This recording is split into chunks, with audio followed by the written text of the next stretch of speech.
estoy recordando ese personaje que fue muy impactante en mi vida, porque cuando yo hacía ese personaje de la obra Donde el viento hace un buñuelo, que eran dos mujeres exiliadas, yo recuerdo que cada parlamento, la historia de Catalina y Miranda era una historia que a mí me llegaba a los huesos. Yo recuerdo en mi presentación en Honduras, que creo que fue la última vez, o quizás la volví a presentar en Caracas, estuvimos actuando en un teatro full, muy grande, y ya estaba un poco la polémica de Chávez en Venezuela, siempre la hubo, pero era como que se sabía un poco, ¿no?, de que nosotros no estábamos con el sistema que hay en Venezuela, y yo recuerdo que mucha gente se me acercó porque fue allí, sí, fue en esa función de esa noche donde yo realmente integré mi personaje, donde sentí a Miranda en carne propia. Y de alguna manera era una visión de mi futuro, de lo que hoy soy, una exiliada. Una hermana, voy a decir a mi bien conocido, se quitó la vida por depresión en un estado de acá de Estados Unidos. No aceptaba el hecho de vivir fuera, lejos de su familia. Trabajaba muchísimo, se esforzaba muchísimo por mandarle dinero a su familia, por ayudar a su familia, pero él siempre me hablaba de ese vacío que experimentamos cuando hay una separación de aquello que es conocido para ti, de tu mundo, ¿no?, de tu lugar de origen. Entonces para mí fue una noticia muy trágica, muy impactante, y yo sé que como esa persona y yo que he vivido en carne propia mi autoexilio, como yo le llamo, estos momentos de soledad, esos momentos de dolor interior tan profundo, muchas veces solamente lo vivimos nosotros y no lo compartimos con nuestros familiares que están allá, con las personas que queremos, quizás que tenemos incluso en el entorno, por no preocuparlos, ¿no?, por no incomodarlos. Así que migrar para mí es un viaje emocional profundo, de sentimientos encontrados, donde la esperanza está, pero siempre coexiste con el dolor. Entonces siempre hay una tensión. Y hay dos tipos de exilio. Hay un exilio que es circunstancial, ¿cierto? En el que mucha gente que se ha ido, por ejemplo, de mi país, Venezuela, o de otros países migra por la necesidad económica, por encontrar una mejor vida, por encontrar un sueño. Y también está ese exilio que es una decisión personal cuando las circunstancias, cuando lo que se atraviesa en el entorno social, político, y personal, tú sientes que no perteneces a ese lugar de origen y a esas circunstancias que estás viviendo y tomas la decisión de irte. Nunca sabes lo que la vida realmente tiene para ti. A veces tenemos un sueño, a veces tenemos una promesa, a veces tenemos una ilusión de algo, pero cuando llegamos a la realidad, y eso es lo que nos pasa a la gran mayoría de los migrantes, cuando llegas a esa realidad, a ese entorno, a esas circunstancias en las que vas a vivir, es muy diferente a lo que te has imaginado, es muy diferente a lo que has soñado, es muy diferente a lo que te han descrito. Entonces ahí nace algo que es lo que yo voy a enfocar hoy, que es el desarraigo. El desarraigo es ese parte de ti que se rompe al dejar tu lugar origen, al dejar lo conocido, las personas que quieres, las historias, tu historia personal, al dejar tu comida, al dejar todo lo que te llenaba, todo lo que te identificabas, e irte a un lugar que no comparte tu historia, que no conoce tu historia y que muchas veces ni siquiera le importa, por supuesto, tu historia. Te conviertes en un número, te conviertes en un caso de migración, te conviertes en un forastero que viene a quitar el trabajo a otras personas de ese lugar, y eso crea xenofobia y tienes que empezar a vivir un montón de circunstancias que te van llenando de mucha tristeza, de mucho dolor, de todas esas emociones oscuras, como la rabia, como la frustración, como la ira y, por supuesto, el desarraigo, ese dolor profundo, el destierro de tu alma, ¿no?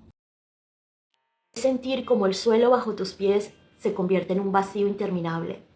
Es caminar por tierras que no entienden tu lenguaje y no comparten tu historia.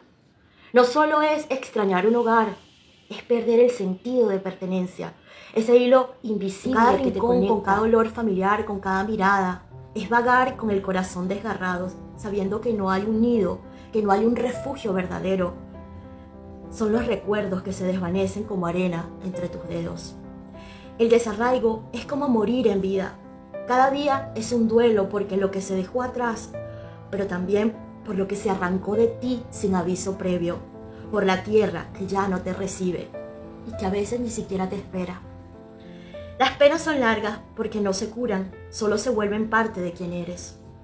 Te condenas a vivir entre dos mundos, el que ya no puedes habitar y el que nunca será tuyo. vivir un exilio, vivir una situación de migrante en cualquier lugar del mundo, tú lo has experimentado, la gente que lo experimenta, es empezar a recoger esos pedazos, empezar a reinventarte, es empezar a crear una historia nueva, a adaptarte a un entorno totalmente diferente. Es comenzar de cero. Hacer una pregunta como para nutrir esta declaración personal de hoy, poniendo un post y preguntándole a mis amistades cercanas y a otras personas, ¿qué se siente? ¿No? ¿Qué es lo que más te duele de haber perdido y sientes que nunca podrás recuperar tras dejar tu hogar, dejar tu patria atrás? Y muchas personas me respondieron, la familia, que el tiempo no lo recuperas, es la falta del tiempo de calidad con tus viejos, que ya no los ves, es el gentilicio, los sabores, el amor perdido de tu patria, la libertad, el poder moverte donde quieras porque tienes un respaldo y una seguridad. Cuando eres extranjero, vives cada día como un día que no sabes, no tienes ese soporte, esa base que te da el pertenecer a un lugar. Alguien me dijo, soy como un gorrión que no puede volar lejos. Una muerte sin cuerpo, no sabes si volverás. La persona, en el caso de las personas que te están esperando, no sabes si volverá o si realmente algún día volverás tú a verla o quizás no. Es una incertidumbre. En lo personal, ¿qué fue lo que más me pegó a mí al irme de Venezuela? Cuenta con el tiempo que nuestro país es un gran país.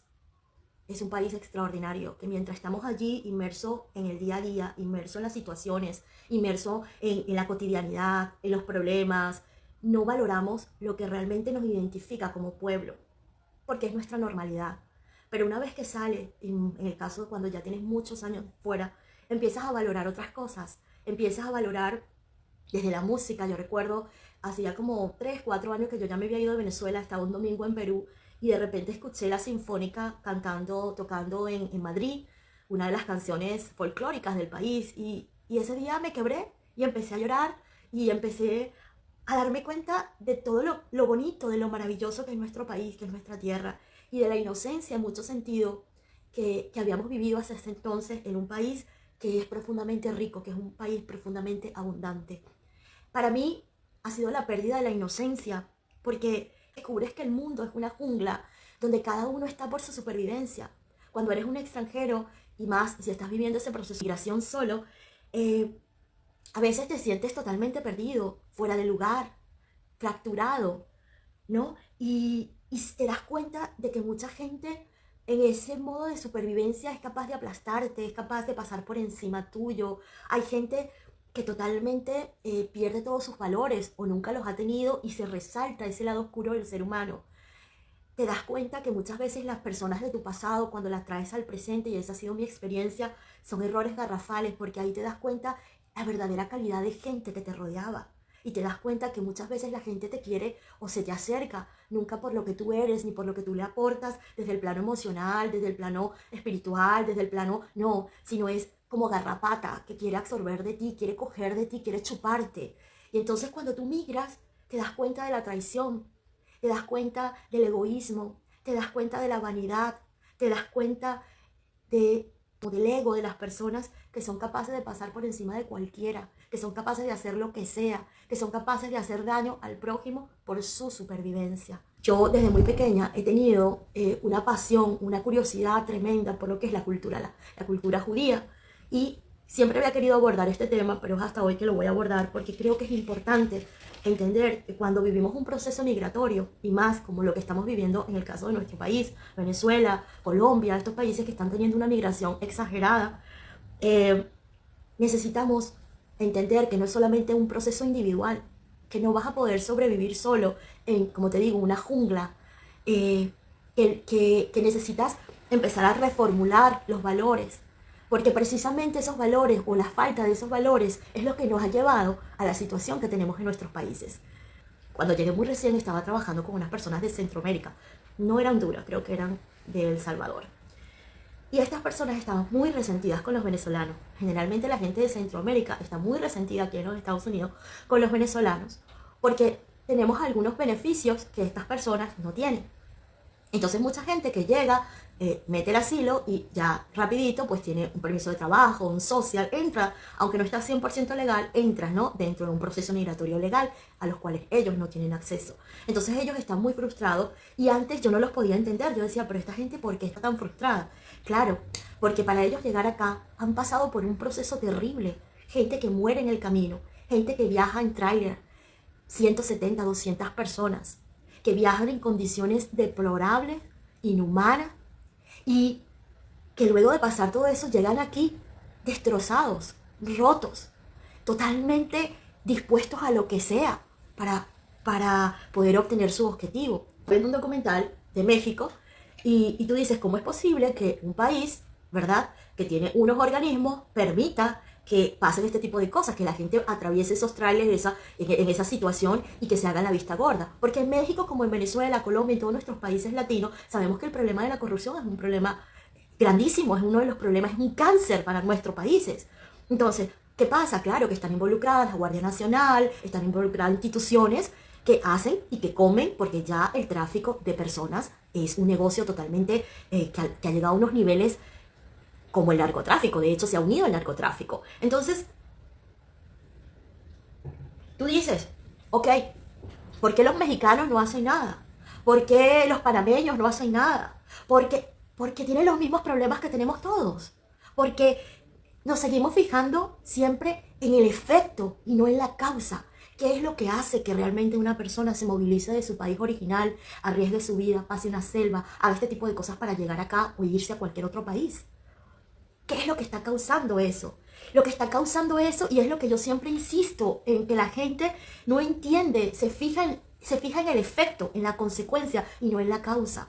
Y la causa es que nosotros no somos como pueblo, como raza, como comunidad, no tenemos realmente una conciencia desarrollada de que tenemos que ayudarnos unos con otros, que es el único camino para poder superar cualquier crisis política, económica, social. Es la única forma. Entonces te decía que los judíos para mí siempre han sido ese modelo a seguir, porque ellos tienen unos principios, unos valores arraigados en su religión que conllevan a que como comunidad se apoyen.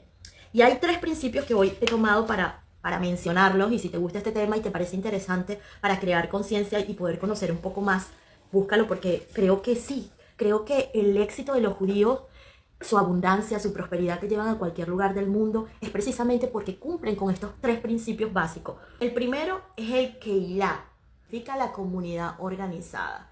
Como ellos han vivido tantos momentos en su lucha, en su superación de persecuciones, ¿no?, y todo esto, ellos han desarrollado un apoyo entre sus comunidades, creando como digamos estructuras, ¿no?, donde se puedan apoyar, donde se puedan, desde hospitales hasta instituciones que puedan ayudar a las personas más vulnerables. Eso es lo primero, se han organizado en comunidad, tanto para apoyarse a nivel espiritual como para apoyarse a nivel material. Porque lo que nos pasa a nosotros, y sobre todo ahorita que en Venezuela y en nuestros países migramos, las personas quedamos totalmente indefensas ante una realidad de un mundo y de un sistema que no es incluyente, es un sistema excluyente.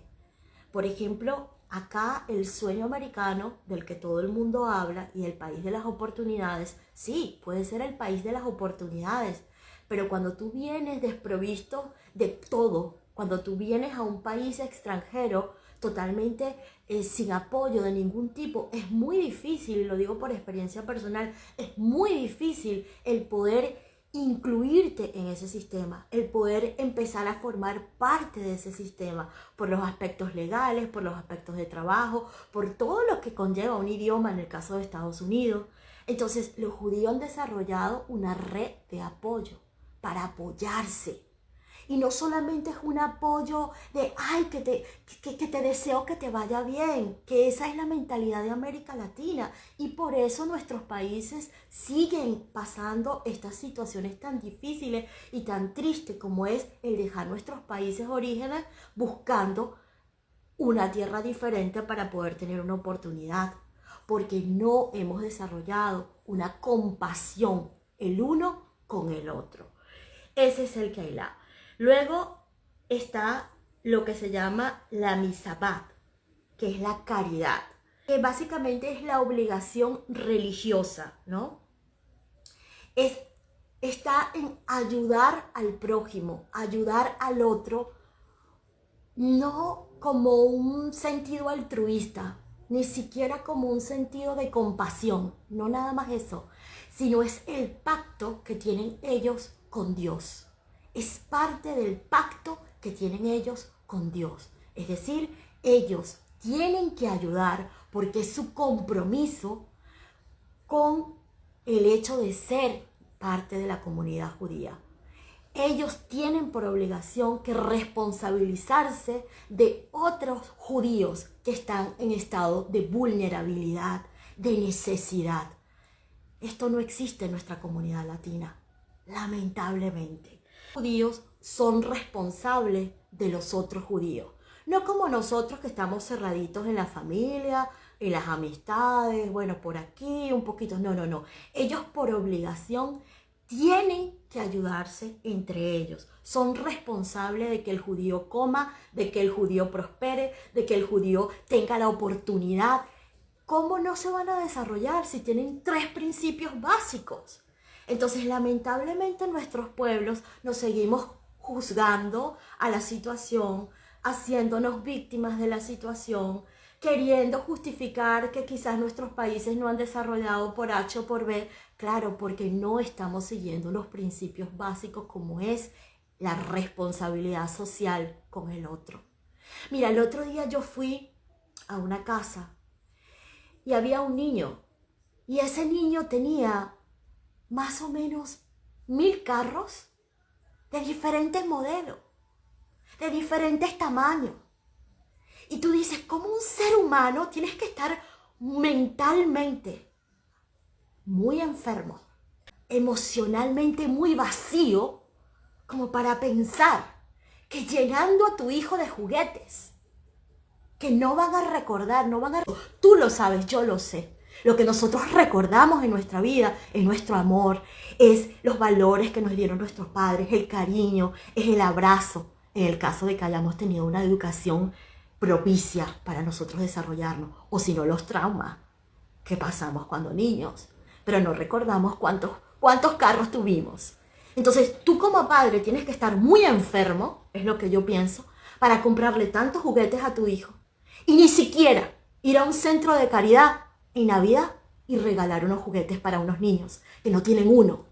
Entonces, tan podridos como sociedad estamos tan podridos, pero nos seguimos haciendo la víctima y seguimos pensando que nuestros problemas son consecuencia de los malos gobiernos, ¿no? Cuando no entendemos que es una responsabilidad del uno con el otro. Porque cuando tú me miras y yo te miro, yo me veo en ti. Cuando tú me miras y yo te miro, yo sé que si yo me hago daño, te hago daño a ti. Pero eso, para llegar a ese nivel de conciencia, tienes que pasar muchas situaciones difíciles en tu vida, lamentablemente. Tienes que vivir la experiencia para poder aprender como ser humano. Porque no tenemos la base, no tenemos la educación. Como lo decía Bolívar, moral y luces son nuestras primeras necesidades. La moral no era nada que tuviera que ver con sexo. La moral es el compromiso, es el valor de ser parte de un mundo donde tú sumas, donde tú ayudas, donde tú aportas, ¿no? Donde tú eres mucho más comprometido con los demás. Estamos totalmente desconectados de lo que es ser y actuar con responsabilidad y con conciencia, con compromiso con nuestras comunidades latinas. Y por eso tenemos los resultados que tenemos. ¿Por qué te digo todo esto y he querido abordar este tema? Porque yo escucho las opiniones de todo el mundo. En este caso, acaba de morir este amigo mío. Y tú dices, ¿cómo es posible si tenía un buen trabajo? ¿Cómo es posible si ayudaba a su familia? ¿Cómo es posible si se compró el carro? Porque al final tú y yo sabemos que eso no es lo que llena, ni lo que te vas a llevar. Que eso no te da satisfacción. Tenemos que empezar a despertar y a crear conciencia de que tu sufrimiento es mi sufrimiento, que tus logros son mis logros, que tu felicidad es mi felicidad, que tu salud es mi salud, y comprometernos realmente con eso. No solamente pegarnos a las personas porque tenemos algo que nos puede aportar. No solamente vivir la vida desde la separación, desde que estoy en mi burbuja y yo tengo y eso es suficiente. No es suficiente. El mundo, esto de que tanto hablamos del despertar de la conciencia, es empezar a integrar todo eso que vamos aprendiendo. Porque cuando meditamos, porque cuando crecemos espiritualmente, no es para nosotros sentirnos superiores a los que no lo han hecho. Es empezar a integrar. Es como decimos, es ahora aportar a ese mundo ese amor, ese compromiso, esa solidaridad, esa compasión que hemos aprendido. Porque si yo estoy meditando y si yo estoy creciendo espiritualmente, pero no soy capaz de ayudar a un prójimo que lo necesita, entonces no me está sirviendo de nada. Todo es una mentira, es una falsedad. Porque el que mira y calla es tan culpable como el que lo hace. Y eso es acto de conciencia que tenemos que empezar a tomar. Así que para mí el proceso del exilio es un desarraigo, es un desgarro de nuestra alma. Pero, ¿quiénes somos realmente nosotros? ¿Por qué estamos en el lugar que estamos? ¿Por qué nos movemos hacia el lugar que nos movemos? Porque al final lo que necesitamos es aprender, evolucionar y que todas esas experiencias que vamos viviendo, a veces atroces, a veces dolorosas, a veces que te quiebran, es para fortalecerte, para ser mejor ser humano y para ayudar a los que vienen. Gracias por escucharme, gracias a todas las personas que van a escuchar este video. Si te gusta, compártelo y como siempre, amo servirte. Espero que esto que yo comparto contigo sea de valor para ti y nos vemos el próximo jueves, my friend. Chao, chao, bye, bye.